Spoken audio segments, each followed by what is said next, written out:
Lost deep within the soul of all mankind, there is a hidden cauldron of terror, fed by the flames of madness. From this steaming devil's brew come the awesome tales and horror legends that live in our worst nightmares and haunt us through the hours of darkness. Vilest of these, and more grotesque than any specter of our imagination, are the stories of the eternally damned creatures of the night who stalk the shadows in a perpetual and desperate search for human blood. Beware, then, the rustle of bats' wings. Beware the tortured scream that comes from nowhere. Beware the black cloud that covers a clear moon. Beware the ice-cold wind that grips your heart.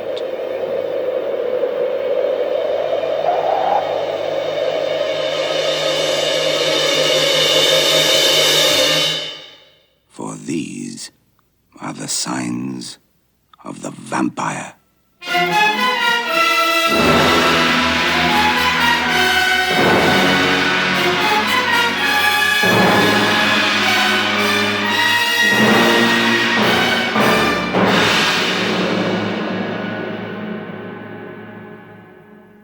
In a remote area of Transylvania, beyond the plains of Marosh and the slopes of Gorjeni, there is a narrow road which winds through dank and misty forests, lying across the foothills of the Wallachian Alps.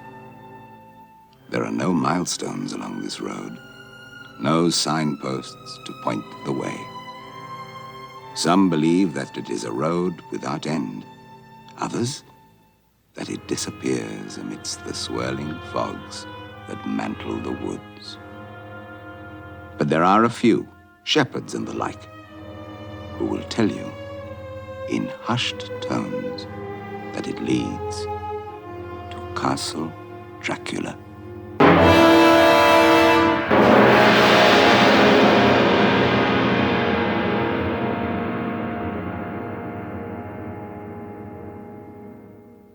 Many years ago, a strange hooded figure limped slowly and painfully along this road. His garb was black and engrimed with the dirt of ages, his body twisted by the countless miles he had traveled. And about his neck, he wore a bell that tinkled with every step he took. He saw before him the gray towers, the steep walls, and the staring, empty windows of the castle. His skin was parchment yellow. This was Ka, high priest of the Temple of the Seven Golden Vampires of Ping Kuei in the province of Sichuan, in the far mysterious land of China.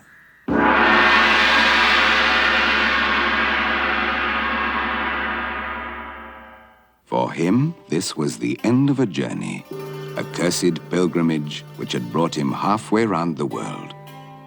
He came to Castle Dracula to seek a boon. When the golden vampires walked in Ping Kuei, he was the center of all power. The people there feared him and lived in dread of the hosts he served, the hosts known as the undead. But now the vampiric creatures slept, and the power was lost. He came now to the arch-vampire, to Count Dracula.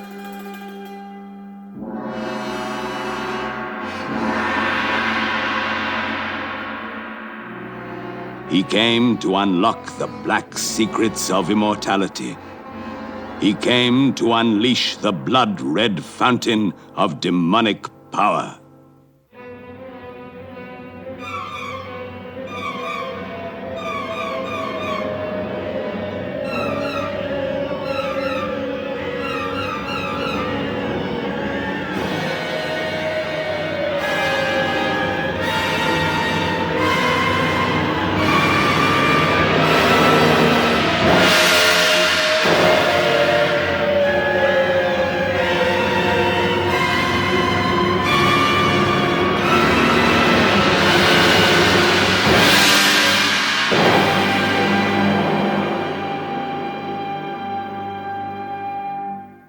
mortal being will ever know what happened in the grim vaults beneath the castle. No one will ever know of the black horrors practiced before the tomb of Count Dracula that night. But before the light of dawn came to dissolve the nightmare, a creature emerged from the castle. Its garb was still black and engrimed with the dirt of ages. Its body still twisted by the countless miles it had traveled. About its neck, the bell still tinkled dully with every limping step it took. Beneath the hooded cowl there gleamed the parchment-yellow, oriental face of Ka. But as the cruel lips parted, they laid bare the sharp fangs of a vampire. And the aura that seemed to cling to the creature had about it the stench of Count Dracula, Lord of the Undead. Thus was a curse reborn in a distant land. A curse recorded in words of blood. A curse that echoed across the years. The legend of the 7 golden vampires.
The legends of ancient China have their roots in the mists of time.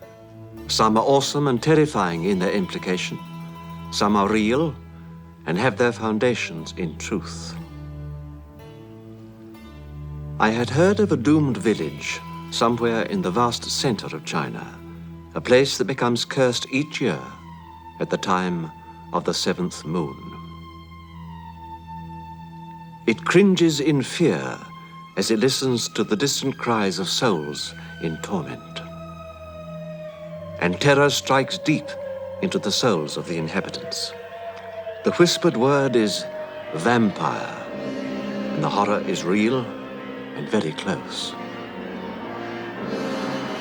7 creatures, 7 ghastly monsters with golden masks hiding the evil decay of their faces, are reincarnated as the moon travels higher in the sky. From their temple beyond the Dragon Teeth Mountains in the Mid-Chung-Shun, they sweep down on the village of Pinghui on fiery black horses.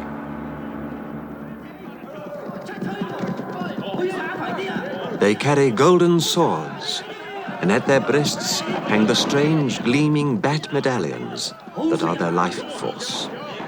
It is blood that the 7 vampires seek, fresh red blood from the young bodies of the maidens of Pinghui. New blood drawn from living flesh. They take their victims back to the sinister temple. In the center is a stone cauldron. Emanating from it like the shafts of a star are 7 stone slabs. And roped to each is a squirming, terror-stricken, half-naked village girl. The vampires dig their sharp fangs into their necks. The blood flows, the screams die away. The ghastly ritual is over.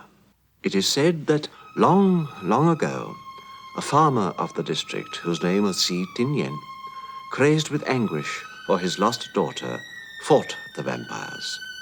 His only weapon was a wooden stave.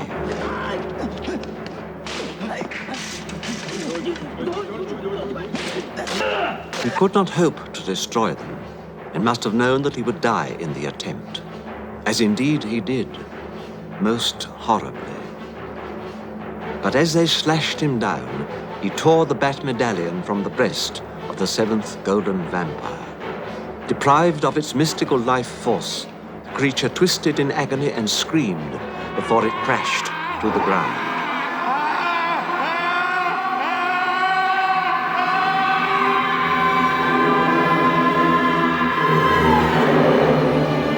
As the mist of death closed over Si Tin Yen's eyes, he saw the monster disintegrate amidst an appalling mass of putrefying flesh, until all that remained was the smoldering golden mask.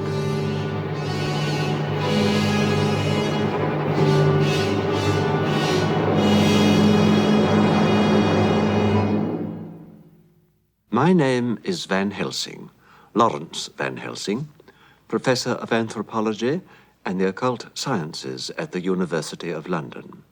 My own confrontation with the infamous Count Dracula, occurring as it had some years before, left me in no doubt that there might be a basis of truth in this story. So when the University of Chongqing invited me to deliver a course of lectures, I sailed willingly for China. I took with me my son Leyland, and we arrived in the city at the end of August.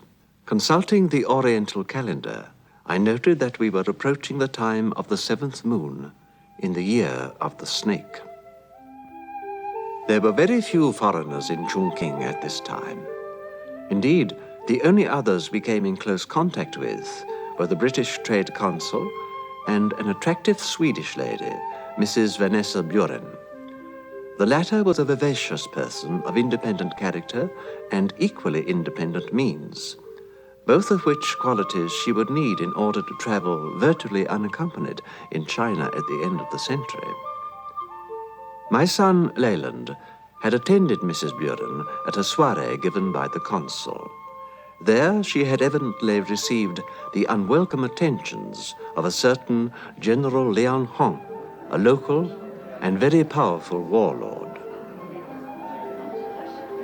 She rebuked him and declined his offer of protection and the dubious pleasure of his company.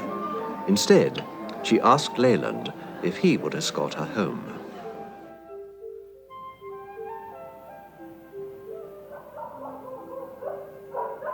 They were given an escort by the consul, but the streets of Chongqing at that hour were dark and full of sinister shadows.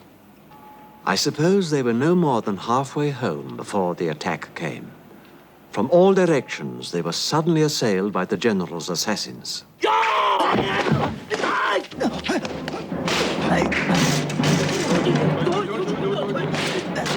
Knives glittered in the moonlight as the escorts turned to defend Mrs. Buren and my son.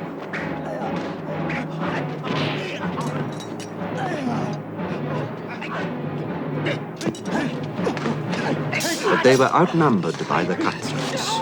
They were hacked and slashed and left to die in pools of their own blood.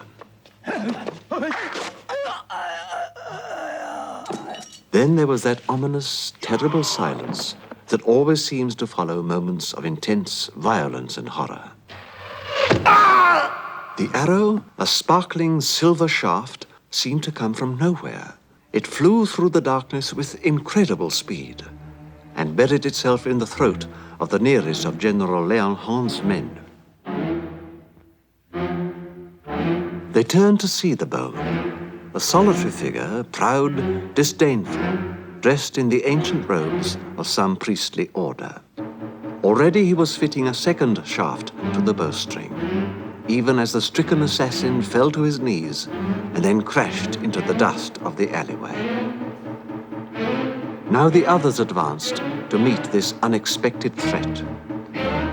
It It was always said that the followers of General Liang Hong were invincible. It would surely take little effort to destroy a single bowman. But even as they moved forward, a second figure appeared, a giant of a man wearing the same strange robes, but wielding in his hands a pair of massive silver battle axes. As though to draw attention to himself, he clashed the thick, broad blades together like some monstrous cymbal. To Mrs. Buren and Leyland, it sounded like a martial invitation to do battle. The assassins screeched their defiance and ran to meet the challenge. They swarmed about the robed axeman like furious bees around a swirling moth. The blades flashed, cutting arcs of blood and steel through the bodies of the attackers. Great windmills whose lethal arms struck down every living thing they came into contact with.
At last, it was all over. Mrs. Buren and Leyland were mentally stunned and unable to move. Slowly, very quietly, almost majestically, the bowman and the axeman walked towards them. Their faces were bland, unsmiling, enigmatic. They stopped, bowed low, and indicated that Mrs. Buren and Leyland should follow them.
That same night, I returned to my lodgings in another part of Chongqing full of weary depression.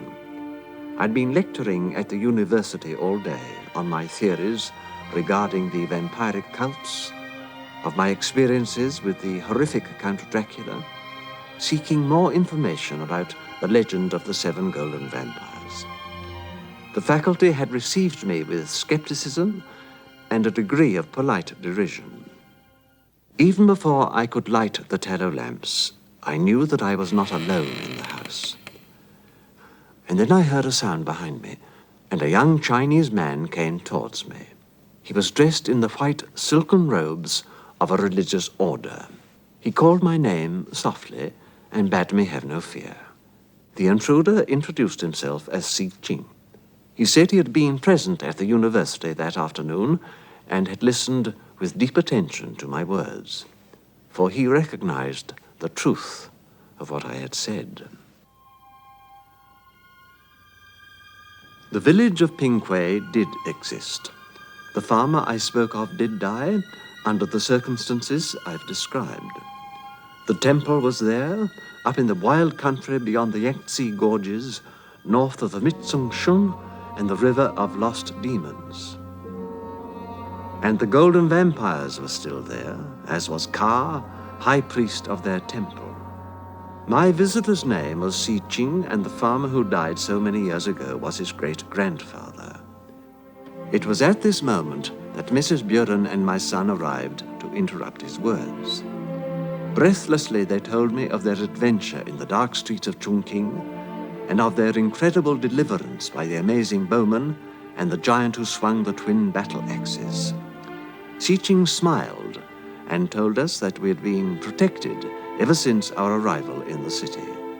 He and his 6 brothers had seen to that. There was Kuei, the fabulous bowman, Ta of the battle axe, Shi Tao, who carried a silver mace, Po Kuei, whose weapon was a short stabbing spear, and lastly, the twin brothers Sung and Sun, masters of the broadsword, 7 in all.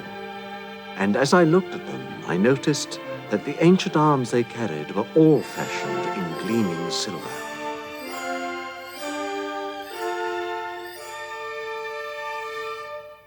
Silver, a metal abhorred by all vampires. Si Ching went on to say that he and his brothers had taken a sacred vow. As warrior priests, they were dedicated to the task of returning to Pingquay to rid the doomed village of the curse of the golden vampires. He believed that I'd been sent by the sacred gods to help destroy the demons. If only I would come. But such an expedition would be costly. We would need supplies, wagons. Even as I mentioned this, the problem was solved by Mrs. Buren. She said she would finance the journey on condition that she could join us.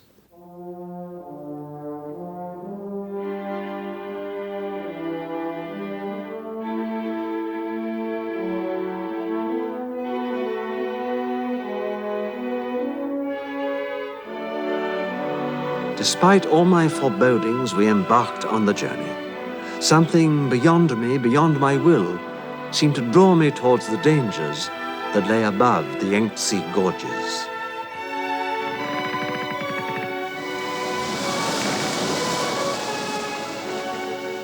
Our tiny band consisted of Mrs. Buren, myself, my son Leland, Si Ching, his 6 brothers, and 1 other. This was Mei Kuei, Si Ching's enchanting and beautiful young sister.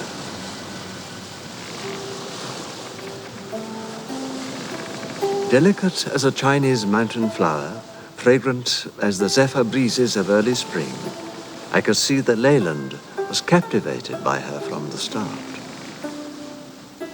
We had chartered a vessel to take us through the gorges, an ancient trading junk symbolically named Mao Fong, Glorious Phoenix.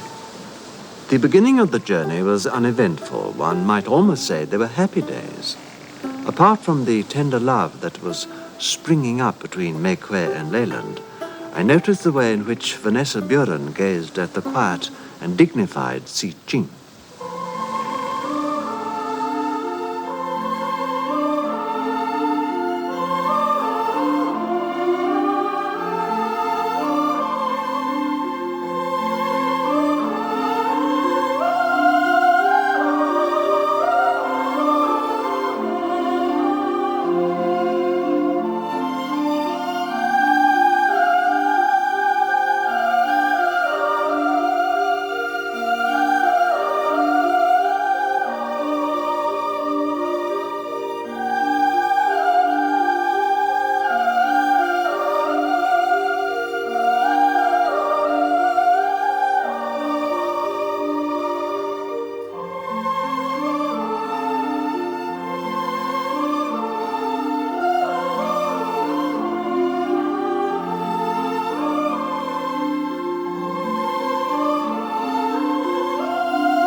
was in the late afternoon of the second day following our disembarkation from the sailing junk.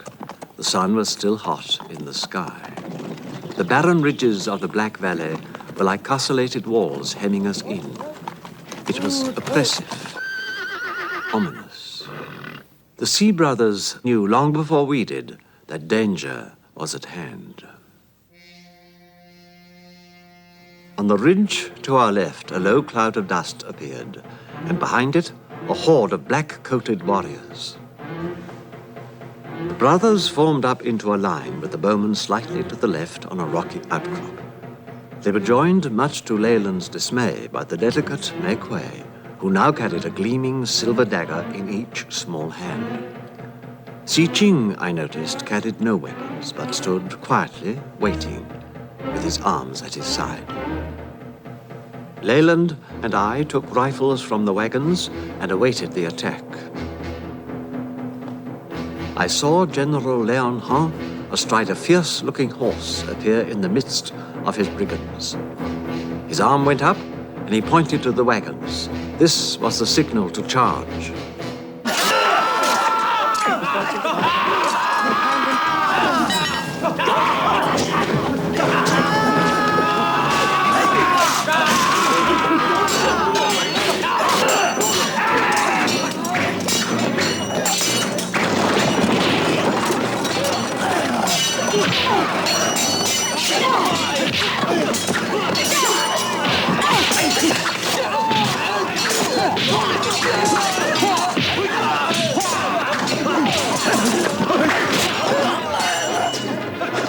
The brothers never wavered.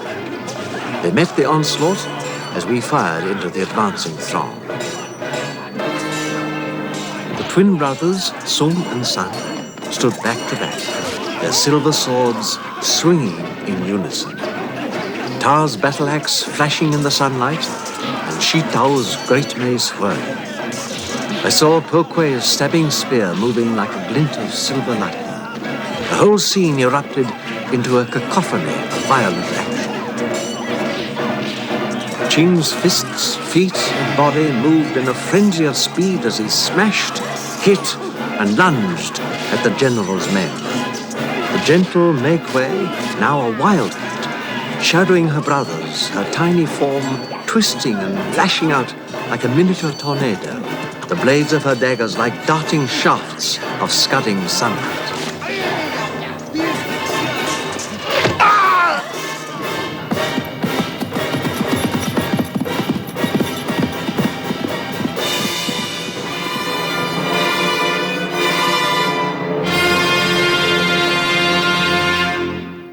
The battle ended as quickly as it had begun. A shaft from Kuei's invincible bow had buried itself deep in the throat of General Leon Hong. I was amazed to see that none of the brothers were hurt. As for Mei Kuei, the wildcat was gone, and there returned in its place the gentle tranquility of the shy maiden. Chiang found a cave in which we could shelter from the icy night. The brothers were grim-faced now, and I sensed we were drawing closer to Ping Kuei. I shivered and wondered if the vampires and their attendant hosts might venture out to meet and waylay us. Only Leyland and Mei Kuei seemed relatively unconcerned as they basked in the warmth of their growing love. They sat together at the cave mouth, finding beauty in the turgid hues of the dying day.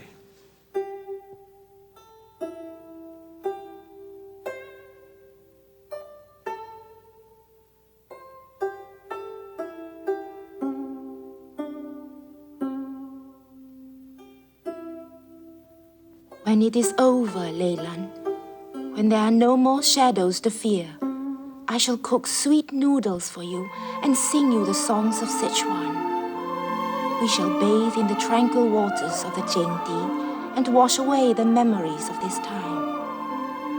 You will know the scent of the sacred flowers which bloom only for lovers, and know that the horizons of happiness stretch forever.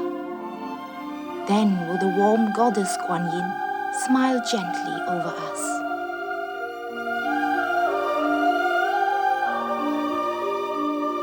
When it is over, Leyland, when it is over.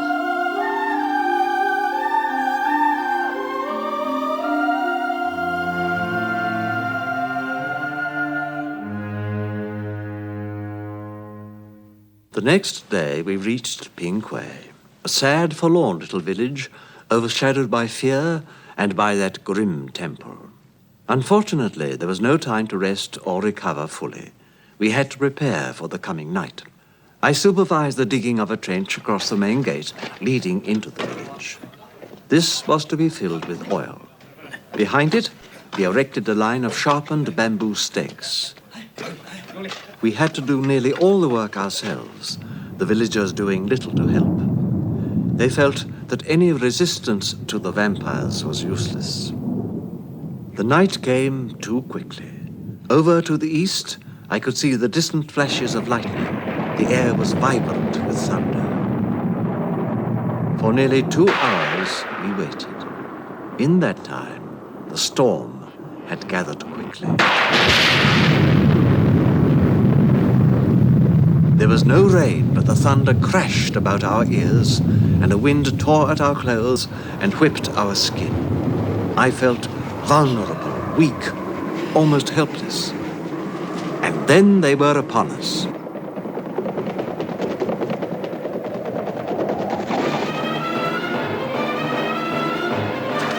The 3 remaining golden vampires, mounted on jet-black stallions, snorting and pounding, glistening in the blue light of the clouding moon.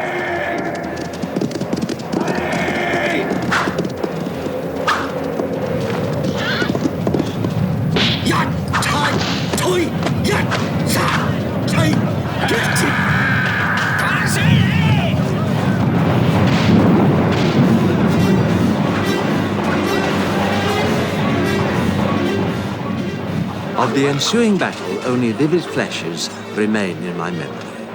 I know the vampires brought with them a veritable army of soulless beings.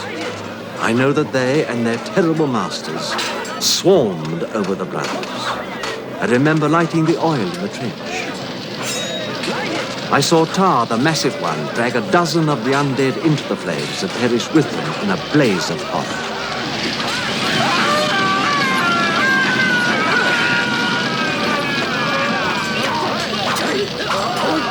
I saw the vampires hack to death the twin brothers, Sung and San, severing their arms from the hands that held their swords. I saw them die amidst a welter of gore. I remember the way Shi Tao roared to avenge them, stabbing the studded head of his mace right into the body of a vampire, and watching it die before his furious gaze. Then he too was struck down. I saw Ching's flashing fingers, taut as a blade, smash their way into the carcass of the second vampire, tearing out with his bare hand the squirming, vile heart of the monster. And I witnessed the death of Vanessa Buren, the last vampire, the most monstrous of all, attended by an array of the undead, caught her by the shoulders and sank his deadly fangs into the smooth skin of her neck, before flinging her from him. It was Ching who took her in his arms. Clasping her tightly, he carried her to one of the staves. They embraced as he impaled both their bodies on the sharpened end of the bamboo. He knew that this was their only escape, an escape into death and eternity from the ghastliness of the vampiric curse. It would have been the end of us all, I know, had not the villagers of Pingquay chosen this time to seek their own revenge upon the monsters. Realizing the creatures were not invincible, they collected every weapon they could lay their hands on and charged the soulless ones, beating them down like driftwood before a tidal wave. The last vampire roared his defiance at them, and then saw the slim figure of Mei Kuei standing alone. It swung itself into the saddle of the nearest horse and rode at the girl. As it drew alongside, it scooped her up and galloped away through the main gates, ascending the slope towards the temple. Following hard behind was Leyland and the two remaining brothers, Pokwe and Kwe the bowman. At the temple, the vampire dragged Mei Kwe from the horse and carried her screaming inside. He laid her on the nearest sacrificial slab of stone and prepared to sink his fangs into her neck. But at that moment, Leyland stormed in and grappled with the monster. However, my son did not possess the fighting skills of the Sea Brothers. The vampire's fingers curled about his neck.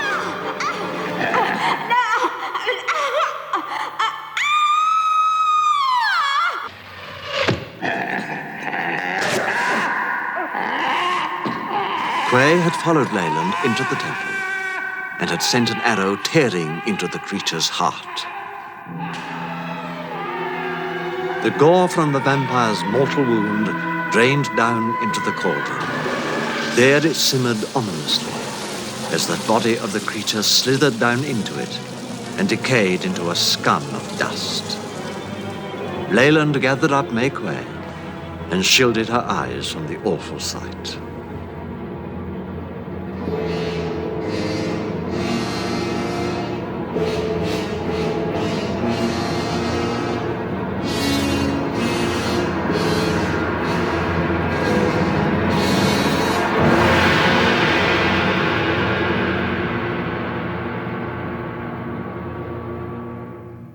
But it was not over, at least not for me. As Leyland, Mei Kwe, and the two surviving brothers left the temple, I entered from the back. I called to them, but they didn't hear me. I gazed about the dreadful place. I saw the cauldron and the 7 slabs of stone. I thought the nightmare was ended, and yet a cold draught of air rushed its way through the temple. And then the very walls of the place vibrated with the sound of a giant gong. I turned and saw the shrouded outline of Ka, high priest of the temple. And as I watched, he stretched out a hand to me. On the index finger was the ring of Count Dracula.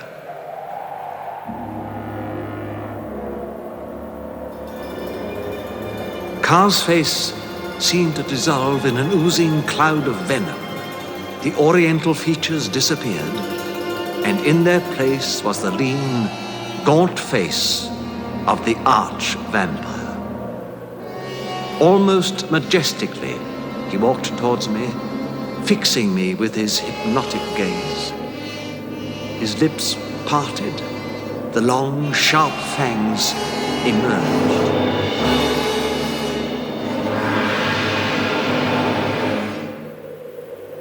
And then he stopped.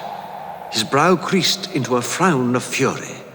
The first watery glimmer of dawn was cutting through the acrid dust of the temple. I took advantage of this distraction and launched myself at him. He flung me aside as though I were a floating leaf in the wind. My body crashed against the gong.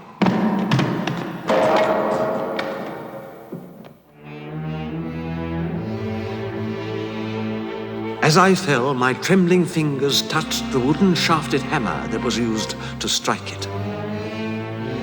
Dracula moved towards me, carefully skirting the pools of light that were now appearing on the floor of the temple. His hands reached for my throat as I smashed the shaft of the hammer in 2. It left me with a wooden stake, sharp and jagged at one end. As he leaned over me, I stabbed at his chest with all the strength I possessed. The sharp point entered his body. A velvet red blossom of blood fountained up from the wound. He tugged at the offending stake, and I thought for one ghastly moment he would wrench it free. But as he stepped back, his foot fell into a vivid pool of clear morning sunlight. And his whole body became engulfed in a cloud of smoke and fire.